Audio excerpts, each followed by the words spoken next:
சக பத்திரிக்கையாளர் சொன்னதுக்கு அப்புறம் உங்களுக்கு கொஞ்சமாவது புரியும் அவங்க சொல்ல வர்றது அப்படின்னு நினைச்சா, அதை ஏத்துக்கக்கூடிய மனநிலையில நீங்க கொஞ்சம் கூட இல்ல அப்படின்னு உங்களோட Facebook பக்கத்த பார்க்கும்போது தெரிஞ்சுது.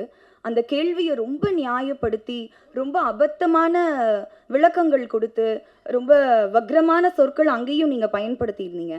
அத பார்க்கும்போது எனக்கு வந்து நீங்க ஆ "ஏன் இப்படி பண்றீங்க? மாற மாட்டீங்களா? புரியாதா?" அப்படின்லாம் எனக்கு கேட்க தோணல. ரொம்ப வருஷமா கேட்குறாங்க. எனக்கு இருந்த ஒரே கன்சர்ன், உங்களோட அடுத்த தலைமுறைக்கு நீங்க என்ன மாதிரியான மாரல்ஸையும், எத்திக்ஸையும், வேல்யூஸையும் கடத்துவீங்க அப்படின்றது தான் என்னோட ஒரே எண்ணமா இருந்துச்சு. ஸோ இதுக்கெல்லாம் ஆரம்ப புள்ளி நான் எங்க பார்க்குறேன் அப்படின்னா, பல மேடைகள்ல ஒரு வெற்று விளம்பரத்துக்காக கோமாளித்தனமான நடவடிக்கைகள்ல ஈடுபடக்கூடிய ஒரு நடிகர் என் கழுத்துல மாலை போட ட்ரை பண்ண அப்பவே, எல்லாரும் சொன்ன மாதிரி நான் வந்து போலீஸ் கம்ப்ளைண்ட் குடுத்து, அவர புடிச்சு ஜெயில்ல உட்கார வச்சிருந்தாலோ, இல்ல அந்த நடிகரோட கன்னத்த அந்த மேடையிலே பழுக்க வச்சிருந்தாலோ, இது இங்க வரைக்கும் வந்திருக்காது அப்படின்னு நான் நெனைக்கிறேன்.